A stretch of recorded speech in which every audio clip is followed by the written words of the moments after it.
My name's Georgia Bassing, and this is the podcast of the Flow of Life community. And I'm here today with a lovely gentleman who I was supposed to speak to for only an hour the other day. And at 2 hours, we went, okay, we have to give up on this.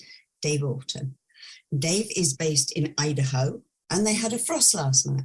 And guess how we met? Yes, cold water. Hi, Dave. Hello, how are you doing, Georgia? Very hot because nothing's freezing here today. Yeah, I get that. It's the interesting time of year, right? Because we had it 70 degrees Fahrenheit. What's that? 25 degrees, 30 degrees. I don't remember. Okay, something like that. It was warm, right? It was room temperature plus outside. And then this morning I went out to have my cold plunge, and in my relatively new tub, which is actually a livestock watering trough that I bought from the local tractor store. Yeah. And there was a very thin crust of ice on top of the water. And I was like, oh, yeah. So I, got to step into that. It was lovely. I loved it. Yes. Well, Dave and I, just before he came on here, he told me about this crust of ice and the fact that he was so excited over it. And I said, well, not many people would understand that, but I do understand that excitement of ice. Yes. Ice, baby. Exactly. And then we decided we weren't nutters, that we were just actually a very elite few who got this. Elite is the correct term. Nutter, not so great. I mean, two things can be true at the same time. They can be. As actually we had in our discussion the other day, no one thing is true. And probably 8 billion things are true. It's probably right. Yeah. Well, we all have a different reality. So in our different reality in the moment, what looks like truth is maybe not truth, but looks like truth. It was such a wonderful way to say that. I was on a call this morning with a group of people, and one of them was from New York City, Brooklyn in particular. And I'm from rural United States. I live comparatively out in the country. There's 500,000 people in the region that I live in, but that's nothing to New York and big cities, and she occurred to me as just the strangest duck I've ever seen. And I'm like, I had to remind myself that for her and the environment that she's living in, that's completely normal, and it is called for. The environment calls that way of being into. She's called to that way of being to survive and things like that. And it's like the difference between somebody from Newcastle and somebody from London. The Newcastle people are like, hi, how are you? I don't want anything from you. I'm just smiling because I like to smile. Yeah. The London people like slightly less exuberant about and outgoing. I know. It amazes me when I go to London. My eldest son lives in London. And if ever I've got a course up there, often I'll sleep on his sofa. Uh-huh. And so I go on the tubes in the morning. I can remember one specific one because my youngest son was there. So we went down to the tube, and the three of us are all talking. Everyone else, of course, is in total silence. They're all earphones in, faces down. And I was so aware of how noisy we seemed because everybody else was totally disconnected. Nobody looked at each other, just nothing. And that is London. Why they don't like making eye contact? Because I come from out in the countryside. Mm-hmm. Where, again, people can be funny, but go to London and it's just like, oh, shit, they just don't talk. It's dangerous to make eye contact. It's how it seems. That's right. Why? Oh, that's a good question. Dostoevsky said that in order to be completely alone, you can go to a large group of people and experience utter and complete aloneness. Mm. And that was well before, of course, I guess newspapers. People had newspapers to be in. But it's such an interesting thing to have that. The other thing about that is it was so funny. I've only been to London one time in my life, and I was amazed at how cheerful and kind people were. And I was ready for, well, it's so funny. Same thing in New York. The times that I've been to New York, people are just friendly, and I'm like, this is not the New York that I was used to doing business with. But I've done business with people from New York. It's like I get on the phone and they're like chewing me out for something. I'm like, what is your problem? Yeah. It's not the way to do business. I don't like you. Why would I do business with you? But I go to New York and I'm like, I just start talking with people, and they're friendly and they're courteous and they're pleasant. And that was the same experience in London. It's like, if I was from England, I would be from Newcastle. I'd be in a place where I smile, I make eye contact, and I talk with people, and I can't help it.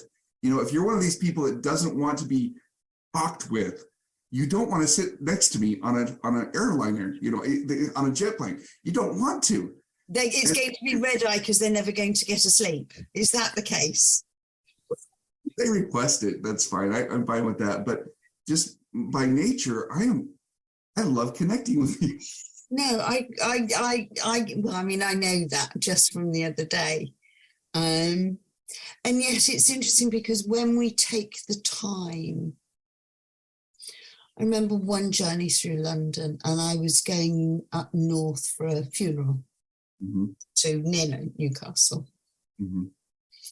And I was trying to get on the right tube in a rush to make my train. And I tore into a carriage, and there was a young guy there, large, big, black guy. Mm-hmm. And I just said to him, am I on the right carriage? And he went, yes. And he went to turn away, and I sat next to him. And I asked him what his name was. And we just had the most beautiful half-hour conversation.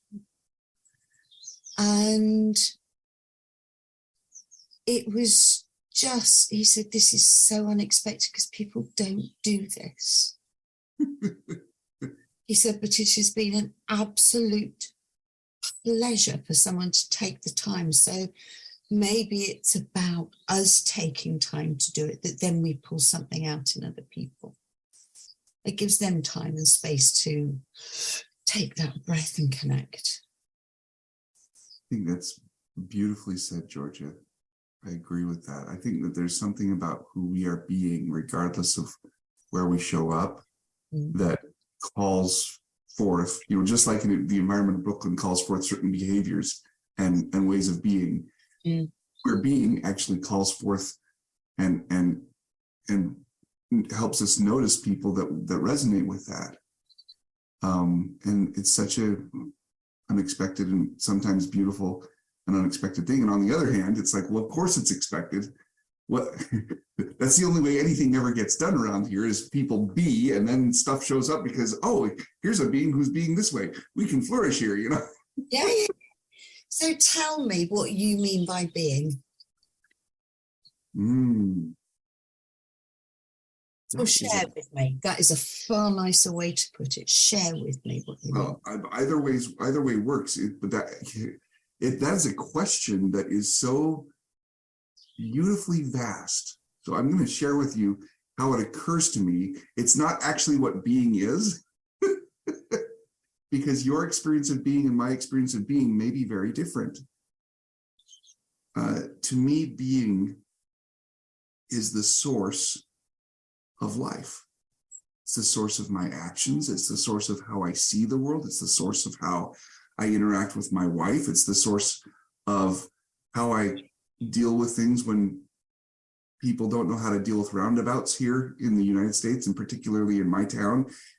Four-way stops has been the way it's been for 70 years. And recently they've started putting in roundabouts. I love roundabouts. And I don't love it when people can't figure out that it's a yield, not a stop. Okay. And so my initial response has been to get really upset with people who stop when there's no traffic coming, and then tentatively and finally move when they figure out that there's a big line of cars behind. It just is astonishing to me. And I get it. I mean, the first time I dealt with a roundabout was in Ireland, 20 years ago. But I have this response, and if who I am being is angry and upset, then angry and upset is what shows up. And I can choose who I'm going to be or how I'm going to be in a moment. My wife's favorite thing to say to me is, Dave, who are you being? She doesn't say, Dave, calm down anymore. She says, Dave, who are you being? And I'm like, yeah, who am I being? Okay. Mm-hmm. And instead of being angry, I can be blessing. I can be desiring wonderful things for this person ahead of me. Instead of being, enraged, I can be peaceful. I can be broadcasting desires of love. I can be loving. I have this recently and I think I shared with you on our 2-hour call, that there's been these 3 things that have come to me recently that have just been resonating with my soul. And they are, there's nothing I can do that would make me unworthy of the love of God. And there's nothing that I could do that would make me unworthy of my love to myself. And there's nothing you could do as a possibility that would make you unworthy of my love. And that includes the person at the roundabout. That includes the politician that I disagree with. That includes the nutters from Brooklyn. At least that's how they occur to me, who, and it includes the people on the tube that are, in their own little world as a safety precaution because they've been burned before, or they really would like to be safe, is how it occurs to me. So when I say, what does it mean? What is being? It is creating and choosing my way of being and how I am with the world. That's like the shortest version I could give you. And that was long. No, that wasn't at all. It wasn't. And these interviews, podcasts started about the creative, so much about writing the creative nature of that. And then I saw wider, that kind of going, and it sounds really trite, everything is creation. And that is truth. Yes. Everything is created. And the word that you used there was, I can create how I am being. But the fact that it all comes from the same creative nature of life, whether you're creating a picture, you're creating a business, you're creating a relationship, you're creating, all of that is the intelligence of life flowing through us.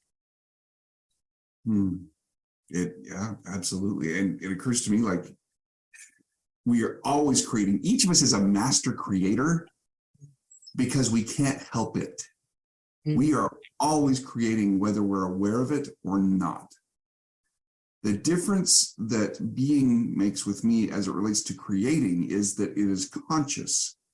It is the possibility of consciously creating my life, as opposed to showing up with the default ways of being and the default creations that flow from those default ways of being, those unconscious ways of being, Yeah, that's interesting. So basically what you're talking about, or as I hear it, is you are intending your creation, intending and attending to your personal creation.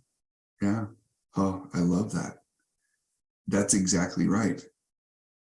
And there's a beautiful way of doing this, which is to choose, if you're not sure who you're being in the world, you're not sure how you're showing up, look to your complaints and the things that you're already grateful for, but you can see who you're being because there's this, the way that Steve Hardison, my coaching friend, says it is that doing is the fruit of being, or doing is the fruit of the seed of beings, and being is the seed of the fruit of doing. So in other words, what you are experiencing, the actions that you're taking in life, how you're responding to life, those are the fruits of your creation seeds that you're casting everywhere by your being.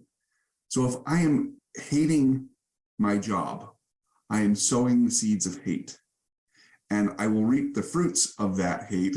I've got a little hate tree and it's growing and I'm watering it every day. And after a while, I get these lovely little fruits and they look like little cherry bombs, and delicious. Even more anger, even more hatred. Yeah. It's the moving into a conscious way of being is to look to the fruits and then say, okay, if I have this, it points to what ways of being over here with me. And if I want more of this, then I will be more of this. If I want something different, I'm going to plant some different seeds by my being. So if I want to be an outrageous, cold, plunging genius. Nailed. Along with my dear friend. You got it. No, you. I'm not about me, it's about you. Well, so if I want to be that, if I want to have the fruits of, and what are the fruits of that? Well, I've got a cold plunge pool. I've got, I make videos of, sometimes with that. Sometimes I don't. Sometimes it's just for me, so I can go enjoy the experience and the sensations and the numbness in the fingers, and experience how quickly the blood will come back into my fingers after I've been in the super cold water, and it's it's a beautiful thing. So I get the benefits or the fruits of being that way, and increased ability in self-control, increased breath control. I know I can do hard things, difficult things. Yeah. And it's this beautiful creation that is me and you and all of us, if we choose. And it's interesting from the point of view that, most of our lives are lived from a subconscious place, what we would call, whether you call it the programming, however you wish to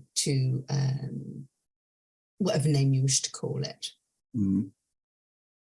that run just so unconsciously that it isn't. I had a fascinating moment the other day where I would always say, logically, women should earn the same as men. That is, there should be no price pay gap, no this, no that, no the other. And I'm looking for a cleaner.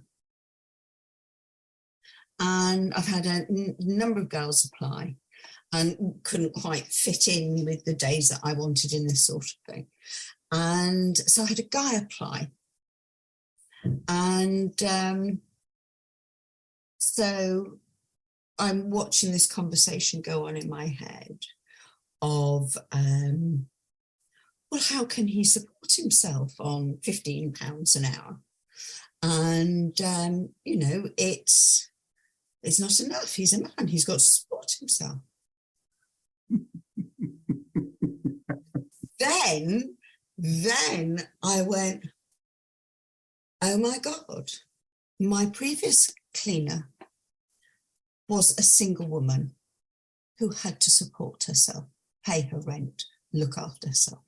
My cleaner before was a single girl who had to support herself, nobody else to look after her. I did not think what I was paying them was bad or low or anything else. And yet for him, and he's a single guy, but I know how hard these women work, not just cleaning for me, doing this, doing that, doing the other, blah, blah. They work their asses off to support themselves. But it was seeing that subconscious, even though intellectually I would go, they've got to be paid the same. But subconscious bias that until you see it, and go, holy crap, I didn't even know that was there beneath all my intelligent thinking. I could have smacked myself. Sounds like you did intellectually.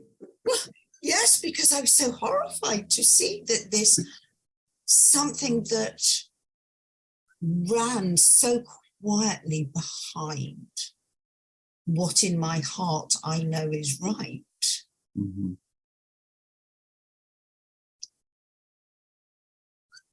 It was just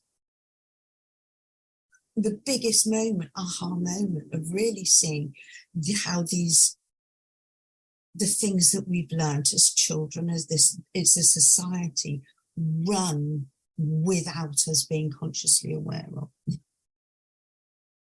Well, I think, I love what you've said.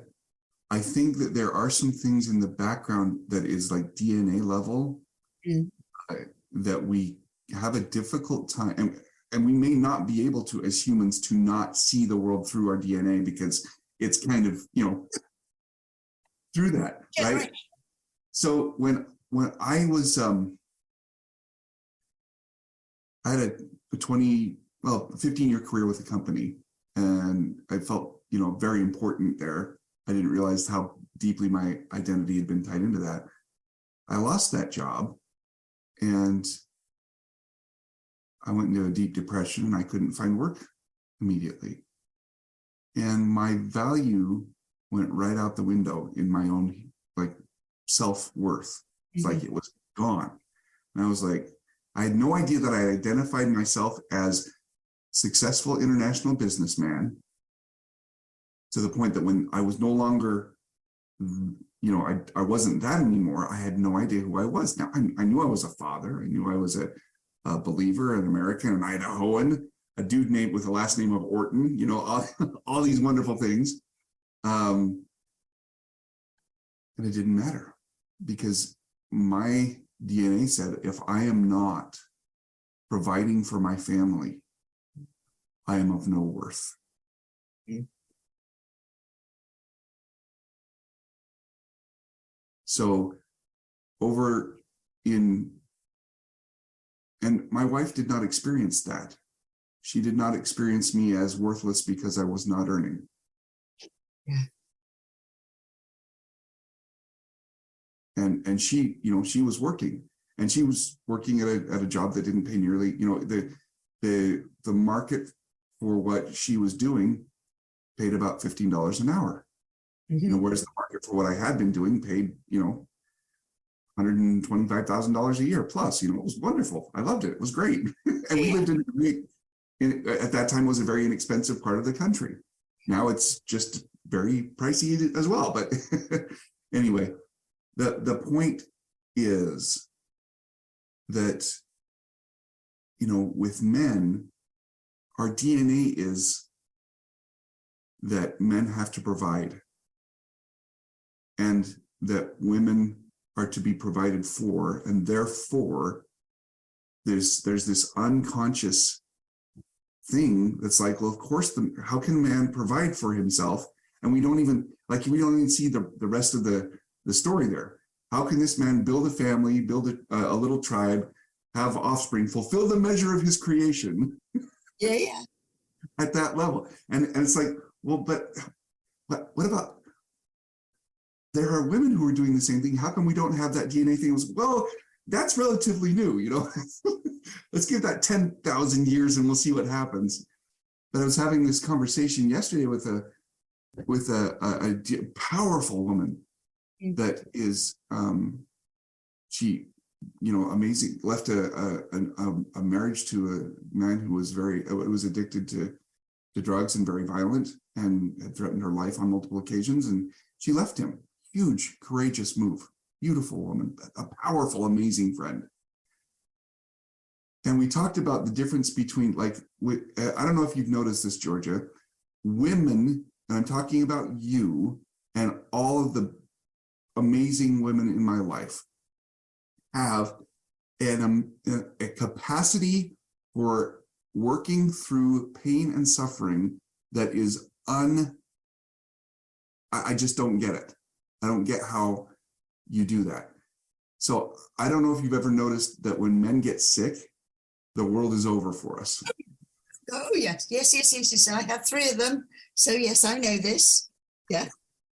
Oh, gosh. Why do they call it man flu? Because it's the end of the world. Women go, yeah, I've got flu. Yeah. Yeah. And this,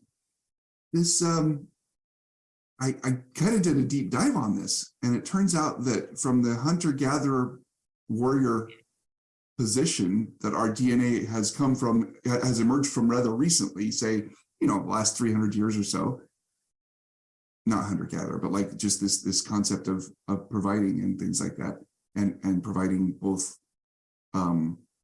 physical protection as well as providing resources.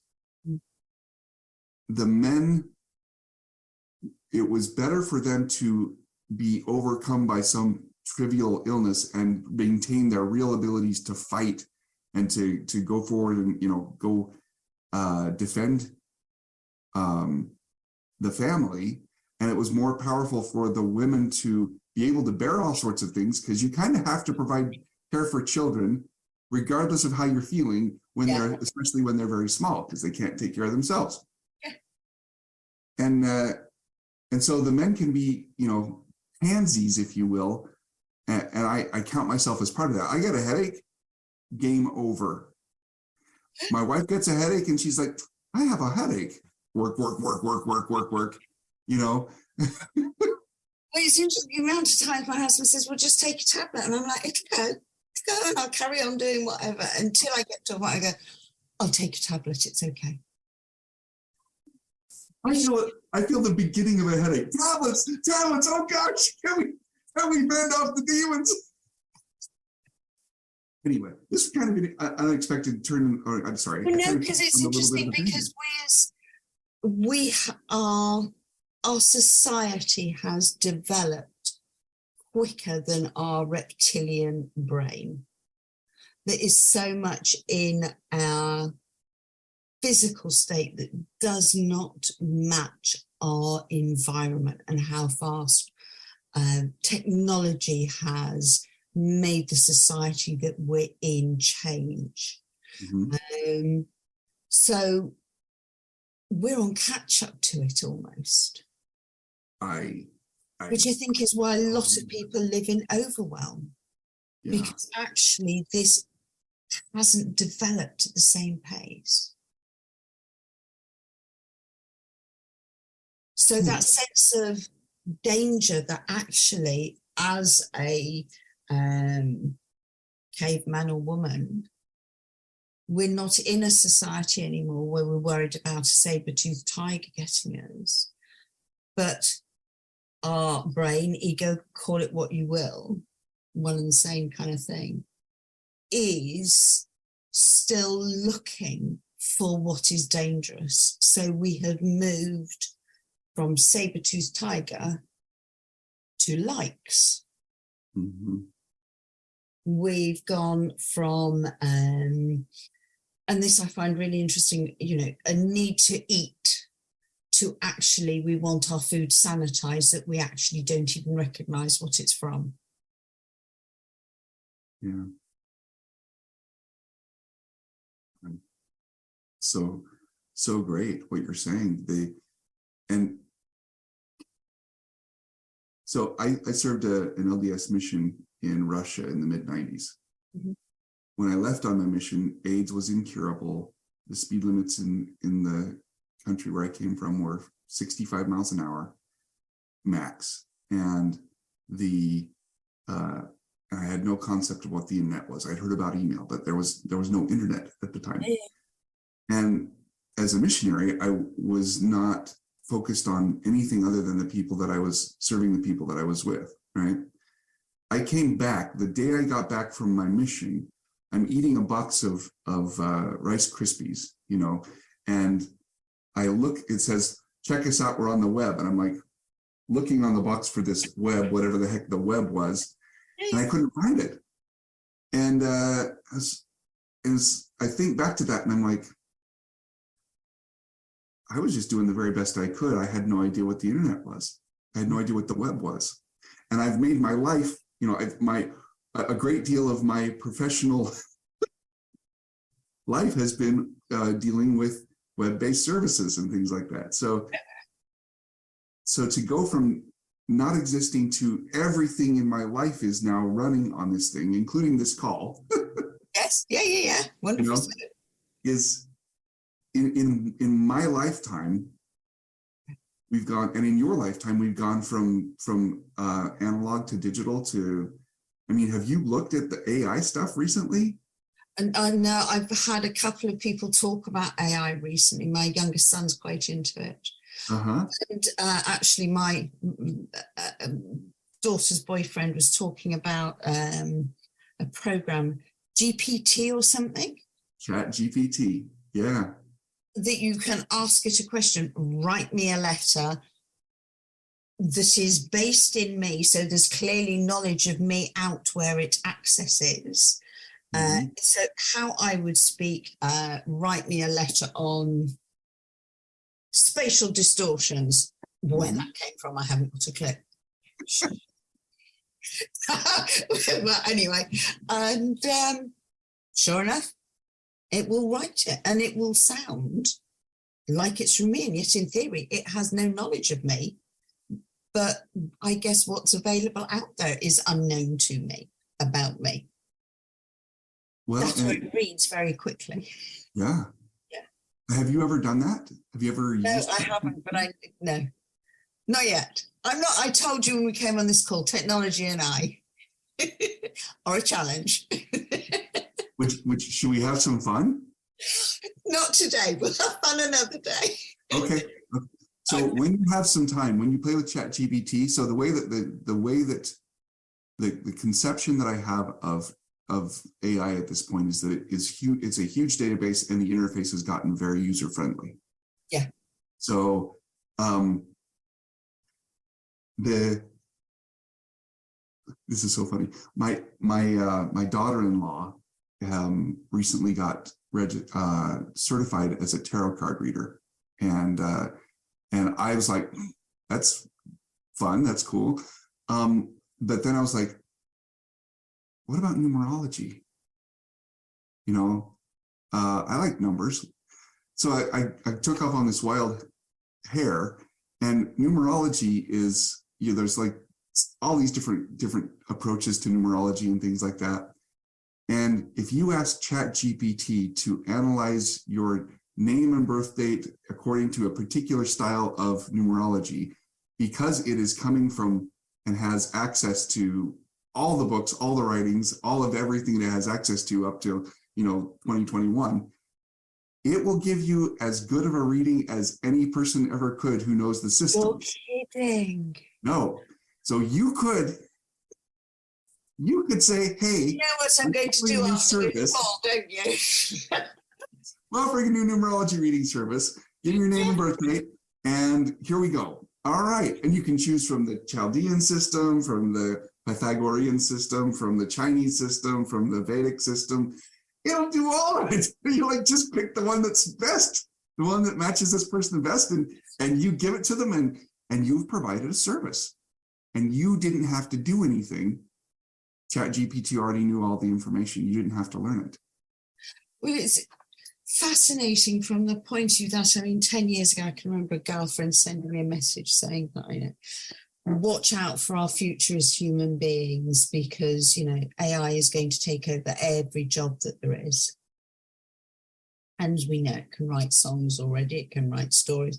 Poems I don't know maybe quite so much about from the point of view they are slightly different. There's a quirkiness to poems that maybe AI as yet doesn't know. Maybe it does. I haven't got a frigging clue.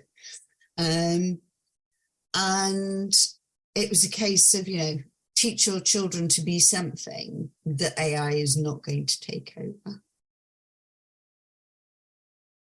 And yet AI comes from the creative genius of this universe.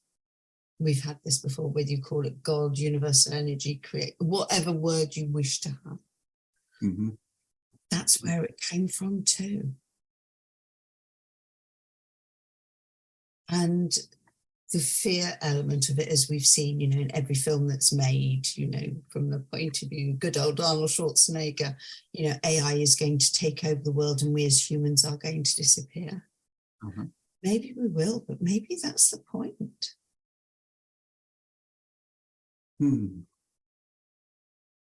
Maybe that's one possible option. Yeah, but brilliant. Please continue. I'm sorry. No, we build fear. We create a fear around something new as opposed to the unknown possibilities of what we can create from there. Mm-hmm. Yeah. See, I know a world-renowned artist who takes AI-generated images, like she will take AI and work with AI to get an image basis, and from there she'll print that out, and then she will use her artistic skill to make that image one of a kind. And that's how she does it.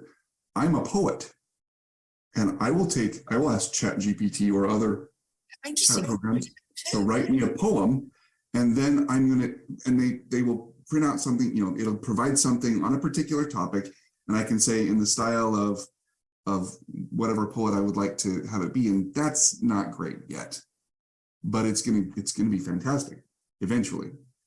But then I take that and I'm like, okay, and then I rewrite it. But it is so much easier for me to take something that has a structure to it than it is for me to just look at a blank sheet of paper. And I love doing this too.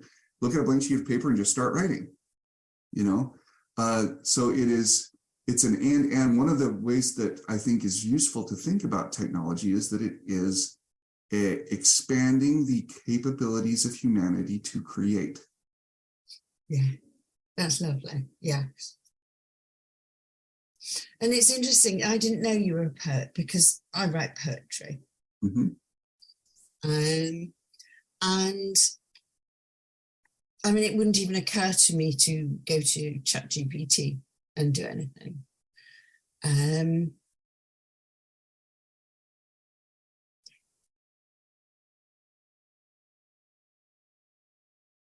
Because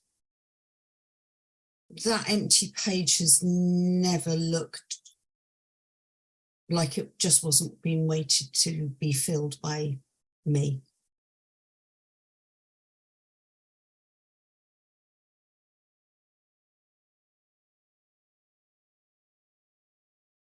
Which is interesting to see because I hadn't clicked that for me until you said that. So that's an interesting thing to see, that it's never looked daunting or never looked like this creative genius wouldn't just turn up as long as I was about to say a rude word and I couldn't say that on him. As long as I turned up to pick a pen up, it would want to play.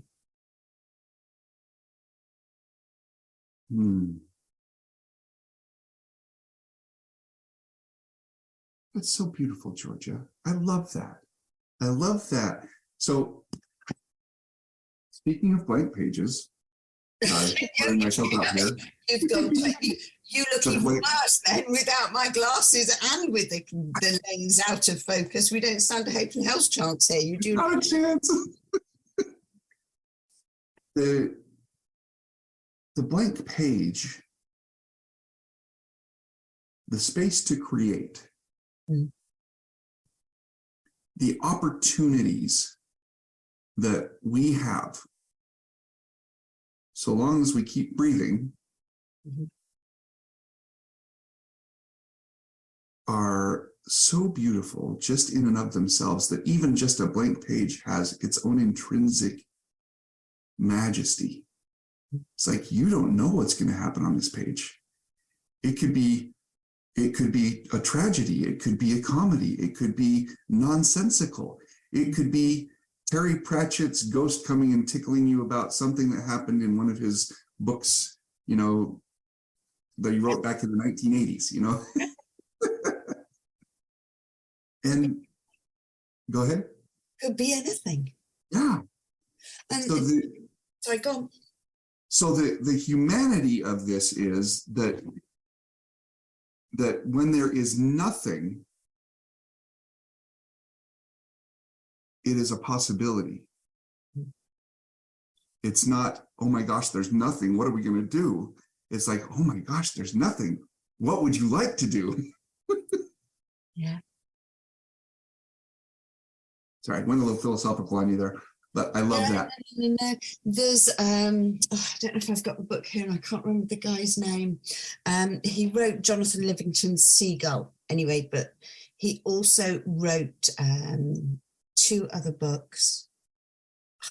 Their names. Yeah. It was about an aeroplane crash and him meeting God anyway. But in it, he talked about the fact, they talked about his original book that he wrote, which was Jonathan Livingston's Seagull. Mm-hmm. And the fact that energetically, every character, every word that he wrote is in the ether. Mm-hmm. Will always be in the ether, not just on the print of a page. Mm-hmm. The energy of it is, once it is created, never disappears. Oh, I love every sentence, every word we say. I can't believe I can't find them. What's his name? Richard Bach. That's it. And the 2 other books, what would if you see? I don't know if you can see what they were. Let's see. Sorry, I'm using the interwebs right now.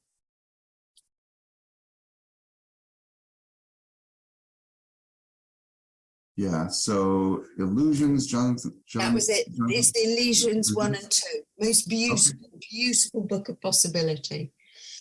But it was just the fact that every word we say, every conversation we have, everything we do remains out in the ether as a vibration. It remains in collective consciousness. Mm-hmm. For those that is still here to tap into. It is all out there for us to pick at. Mm-hmm.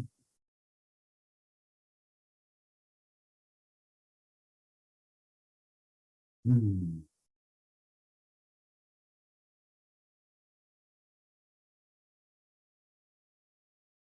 You know, Wayne Dyer once said that late in his life, he said that now everywhere I look, I see that God says all the words and God writes all the books and God sings all the songs and God says all the words. And, you know, God has all the conversations. And, you know, whatever the understanding you have of that, I'm not attached to my understanding being the only one. Mm. And the beauty of that is that from a certain perspective, when I utter a word, I am connecting with divine intelligence, the Akashic records, the Hall of the Elders, the mind of God, whatever you want to call it, you know, the quantum realm, 0 point energy, and spewing forth what's there. And the Matrix. And the Matrix, of Don't course. forget the Matrix. Trinity! So it is, I used to think that miracles, so I've experienced miracles, like the classical religious idea of miracle. I got hit by a truck when I was 14 years old and my heart stopped beating for a while. And then somebody came and pushed on my chest for a while and started beating again. So the miracle of surviving something like that, having the miraculous experience of surviving a very traumatic crash or traumatic, you know, physically traumatic thing, I've experienced that. And more, every time I connect with somebody on a call, it's a miracle. Now, it's not a miracle in the sense of that somebody died and came back from the dead. And it is a miracle in the sense of that I, as an expression of the divine, discover and am delighted with the connection of seeing another connection of the divine and connecting with them. It's like God looking through me, looks over there and sees God looking out from your eyes. And this beautiful, astounding, astonishing, courageous, community building, brilliant, poetic, divine feminine genius that I'm looking at and connecting with and speaking with right now, I get to experience you. That's a miracle. Yeah. This is a miracle. You're a miracle. So am I. But I get to enjoy the miracle that is you right now.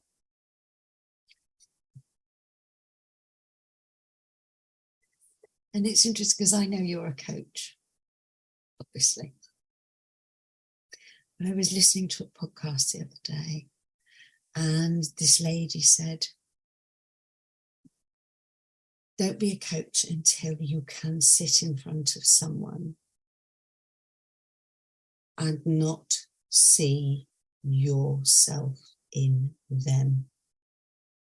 And she wasn't talking about this self. She was talking about, again, what you're talking about, what we are behind all of this, that we are all created the same. Then go coach. Yeah. Yeah.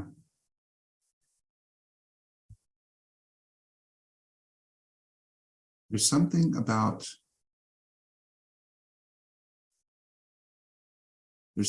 in the space here that would like to be said, and it is something on the order of that to become one who can consciously create, there's a price to be paid.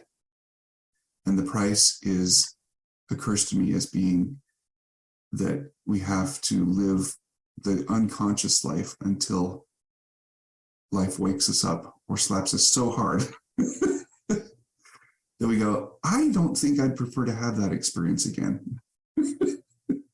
What can we do about that? And in coaching particularly, the best coaches that I have met, and I've worked with and am acquainted with the best coaches on the planet. Mm-hmm. Without fail, they have walked through the valley of the shadow of death. Without fail, they have gone through and healed from deep trauma. Yeah. And if they haven't, people who have not been in the deep stuff, and I'm speaking as to someone who's been through the deep stuff, and I don't even know your stories, and I don't need to know your stories. I can just tell. I don't know. There's like a vibrational match of like, okay, we're dealing with a master here. What is the definition of mastery? Somebody who suffered through all the crappy parts and gotten to where they're really, really good at doing particular things. Mm-hmm. Okay. Well, without that suffering, you can say all the right words and you can do all the right things and still be utterly ineffective. Yeah.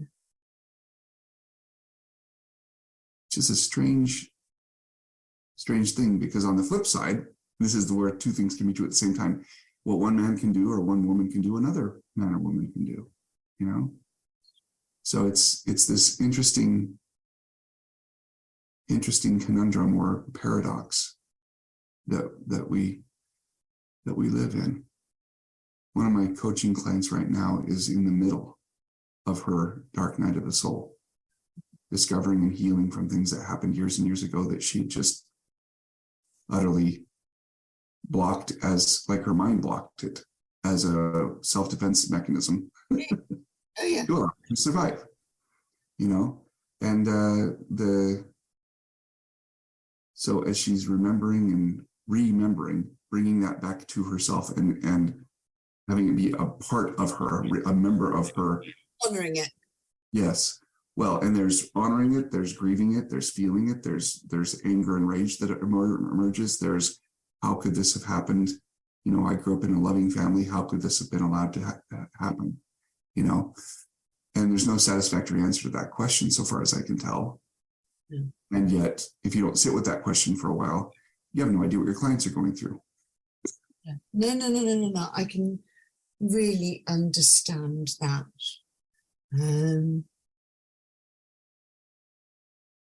Because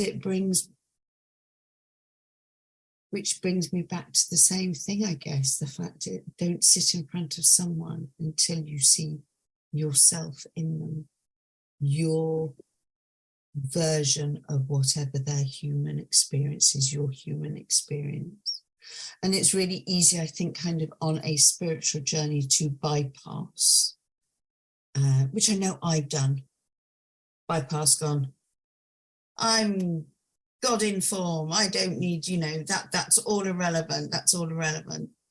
And, it doesn't matter in the scheme of things. That's my human experience. And tucking that kind of down the edge of the chair. And all it keeps doing is climbing back and sticking me in the arse. It doesn't work. No, it doesn't. It doesn't. There's I'm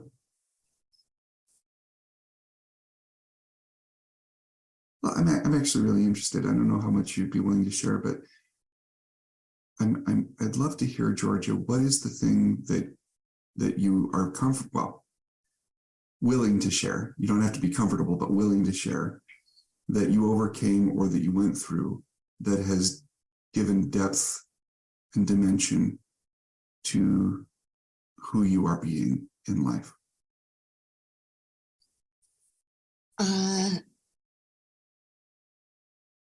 That would be my mother, who was a narcissistic bully. And it wasn't until she died at 54 years of age that I even heard my own voice.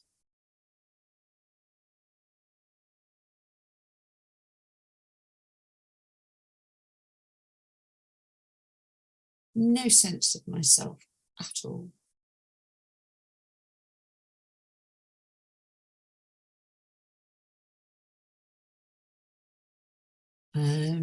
And I watch, if I say two fathers, a biological and unbiological fathers, both who were shit and absent and alcoholics and all of this sort of thing. And it was interesting, somebody was talking the other day about the mother wound is the hardest wound to heal. And whether you would just say it is mother or whether that is parental wound actually is the hardest thing to heal. But it is the most fundamental thing to heal in ourselves. Mm.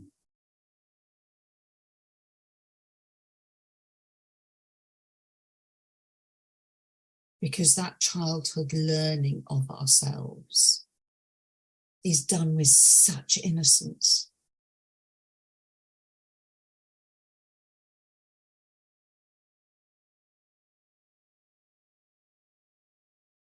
There is, now this might sound strange, there is a purity to that learning.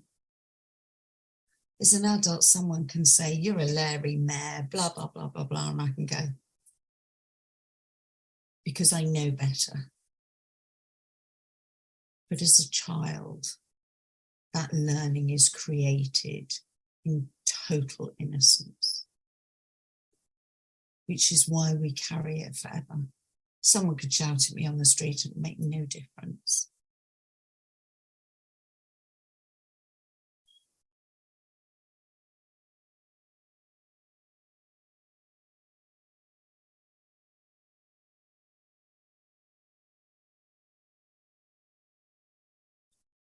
but it's an uncomfortable journey. I wrote a poem one day called, what did I call it? Something like, the title was something like, Self-Realization is Not for the Faint-Hearted. And it isn't, is it? Because it is painful, and it is cathartic, and it is cleansing, and it is liberating, and it is constricting. It is all of those things. To get through to the other side, it takes a brave heart. Anyone who starts looking has the most fucking awesome, brave heart that lives them.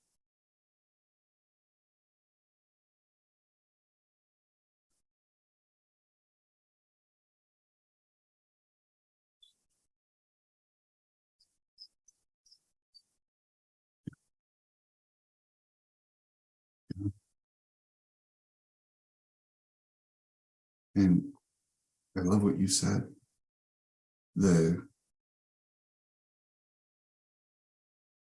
With our mothers, with my mother, you cannot help but love them. Mm-hmm. And it takes years for us to discover that we're not part of our mother. And it's quite interesting in my relationship with my wife. I play the part of my mom. My mother is a hard driving, get things done, really kind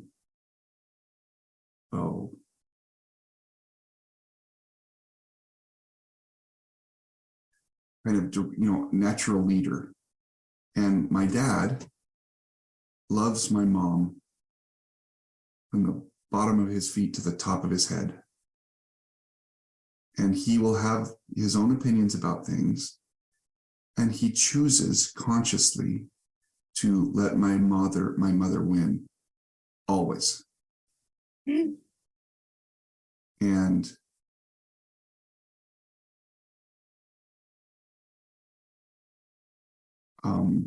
it's so weird to say, but I married my dad. My wife, Penny, is loving with no boundaries. And I don't mean no boundaries. There's boundaries. We have agreements that we live in, right? And when she was confronted with a husband that was no longer earning, the big bucks, and that was having a crisis of faith and a crisis of self and a crisis of life, was a big freaking crisis at the time. When I went to her and I said, sweetie, I can make your money problems go away forever with one pull of a trigger. And I'm not seeing very many other ways out of our money issues. And she's like, Dave, I don't want money. I just want you. We lose the house. If we have to go bankrupt, we go bankrupt. We've got family we can live with. Your family, my family, brothers, sisters. I mean, between the two of us, we have 14 children in both of our families that we grew up in. Huge families. Wow. Yeah, very successful. And lots of space and willingness to help. And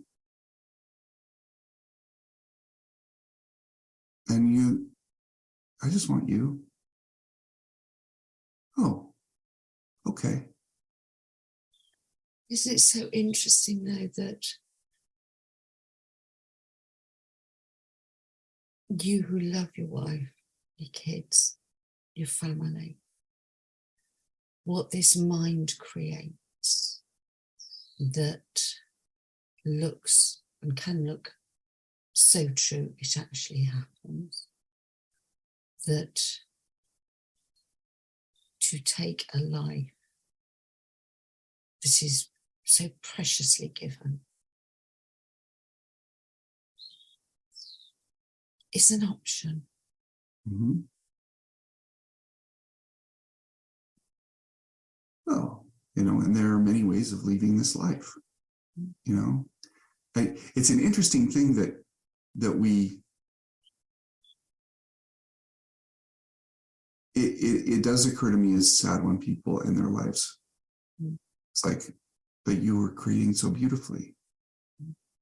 And I've been on the other side where it's like, this hurts so bad. I can't stay around here anymore. I need to move on. I need to leave. I am punching my ticket and boarding that train. Yeah. Mind the gap. So it's there is, from the cosmic perspective, how a person ends, a person's life ending has very little meaning. Yeah. And yet in the divine consciousness that we swim around in, called our lives. Yeah. When we have a connection with someone and we love someone and they're in so much pain or something happens and their biology is no longer functioning correctly and they end their lives, it feels like a personal attack. Like, this person that I loved was here and now they've chosen to remove themselves from my life. Yeah. But of course it isn't. It just isn't. It isn't about the person that's left here. Mm-mm. Don't we ever are in a, I was about to say story of ourselves, in a relationship with ourselves and this mind and what it creates. Mm-hmm. Yeah. But also the compassion, I think, that actually is so important for us to live with compassion, to understand that sometimes it does look so painful.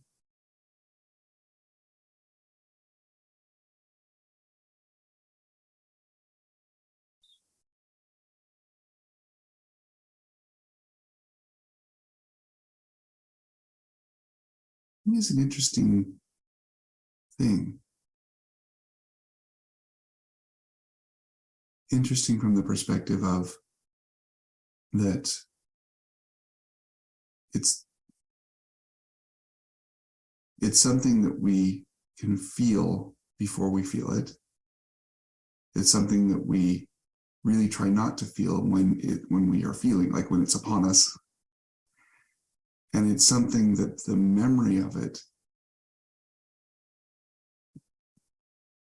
gets transformed, if we're not conscious, into even more of itself.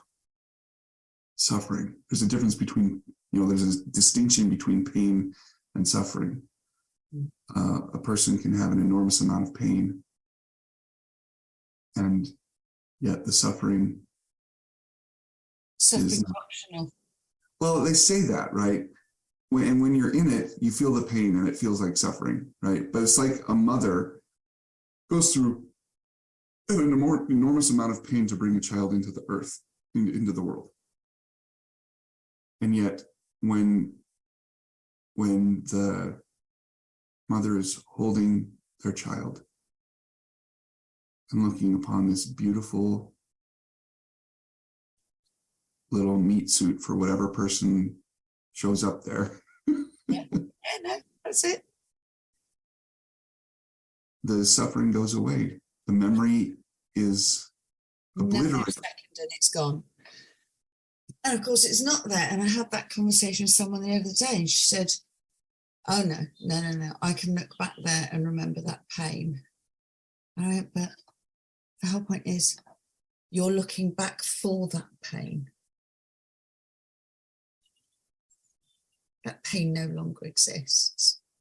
Mm-hmm. Not in this moment. As opposed to looking back for the pleasure. Right. Right. Well, and it's so interesting that we resist when we resist pain. That's when suffering shows up. And when we resist or check out or not feel something, that's when it becomes that's when it can become a problem later on. You know, a great deal of my coaching time, and I deal with deep traumas as part of my coaching, and I'm not a mental health professional, and I deal with deep trauma. And the biggest part of the healing is for people to go back and feel, or not go back and feel, but support themselves in their imagination. I take people back in their imagination. Them now go back to the person that went through the pain or went through the ordeal, and support and bless and love themselves then from the power that they have now and the experience that they have now, and help their projection in their imagination of their younger self feel it all the way through. Now, the unintended consequence of that is because the imagination cannot separate oneself from that's now and oneself in the past as they experience it, and they process it, and they transmute it into something that was utterly unfaceable, into something that not only they survived, but they learned from, and they turn it into gold. You know, they turn it into something they can even be grateful for. It's like, you know, I went through all that depression and addiction and things like that, and I'm grateful for it now. You created out of it. Yes.